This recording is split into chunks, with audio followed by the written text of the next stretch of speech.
ముందుకు వస్తాను సరే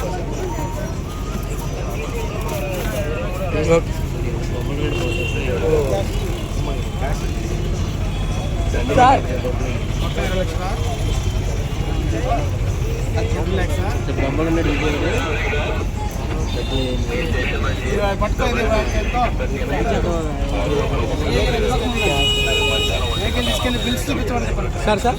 బిల్స్ చూపిస్తే మనం చూద్దాం. ఎంత బాబు? 7 లక్షలు.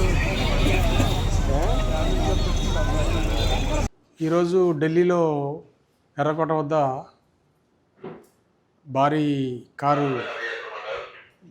కారు విస్ఫోటనం జరిగి అక్కడ కొంతమంది చనిపోవడం జరిగింది. దాంట్లో భాగంగా ముందు జాగ్రత్త చర్యల్లో భాగంగా సిపి గారి యొక్క ఉత్తర్వుల మేరకు, అదేవిధంగా మా డీసీపీ గారు కృష్ణకాంత్ పాటిల్ గారి యొక్క ఆధ్వర్యంలో పడమట మాచవరం గుణదల ఏరియాలో సెంట్రల్ డివిజన్లో హోటల్స్ లాడ్జిల్స్ చెక్ చేయడం జరుగుతుంది.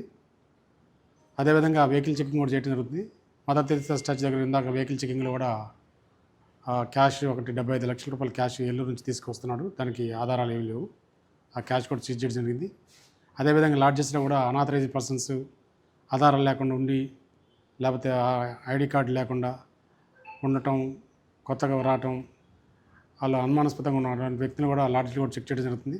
అలాంటి వాళ్ళని కూడా విచారించి ఎక్కడ కూడా ఎలాంటి ఇన్సిడెంట్స్ జరగకుండా ముందు చర్య భాగంగా దాంట్లో వెహికల్స్, అదేవిధంగా బ్యాగులు ఇలాంటివి చెక్ చేయడం జరుగుతుంది. అదేవిధంగా పబ్లిక్ కూడా, మా ఏరియాలో ఉన్న పబ్లిక్ కూడా ఎక్కడన్నా కారు చాలా రోజుల నుంచి కారు పెట్టుంటాం కానీ, అదేవిధంగా సైకిల్స్ కానీ పెట్టుంటాం కానీ, అదేవిధంగా షాపింగ్ మాల్స్ దగ్గరగా, అదేవిధంగా ఇంకా ఈ జనం ఎక్కువ ఉన్న ప్లేసెస్లో, జనసమ్మర్దం ఉన్న ప్లేసెస్లలో కానీ ఎవరైనా అనుమానాస్పదంగా ఉన్నట్టయితే ఎమ్మటే 112 కాల్ చేయాలని చెప్పేసి, అదేవిధంగా బ్యాగ్స్ కూడా కొన్ని అబాండన్గా పక్కా పడేసి ఉంటాయి బ్యాగులు.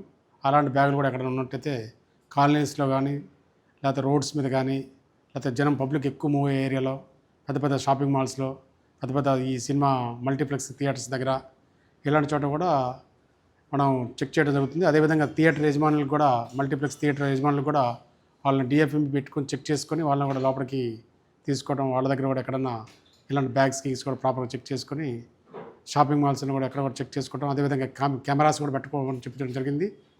సీసీ ఫుటేజ్లు అన్నీ కూడా చెక్ చేయడం జరుగుతూ ఉంది. కాబట్టి ప్రతి ఒక్క షాపింగ్ మాల్ వాళ్ళు, అదేవిధంగా సినిమా థియేటర్లు కూడా ఈ యొక్క షాప్స్ ముందు క్లియర్గా కెమెరాస్, హై విజన్ కెమెరాస్ని పెట్టుకోవాల్సింది కూడా సిపి గారు దాంట్లో భాగంగా మన విజయవాడ సిటీలో సుమారు 10,000 కెమెరాలు పెట్టించడం జరిగింది. ఇంకా సీసీ కెమెరాలు పెడితే వాటి వల్ల మనకి ఎలాంటి అవాంఛనీయ సంఘటన జరగకుండా, ఏదైనా జరిగిన ఇమీడియట్లీ క్యాచ్ చేయడానికి, పట్టుకోవడానికి ఆస్కారం ఉంటుంది.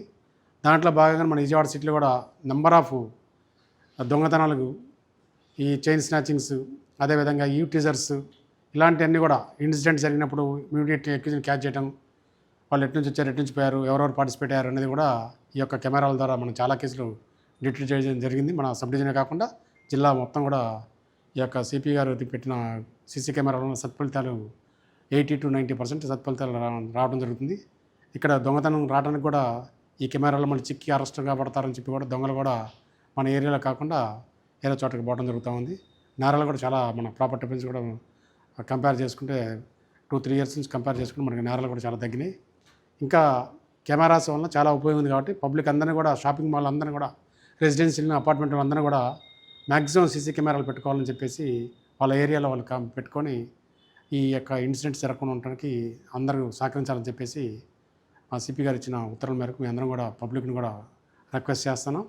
మేము కూడా వాళ్ళకి ఎప్పుడు ఎల్లప్పుడూ అందుబాటులో ఉండి వాళ్ళకి సహాయ సహకారాలు చేయడానికి ఎప్పుడు అందుబాటులో ఉంటామని తెలియజేస్తాం.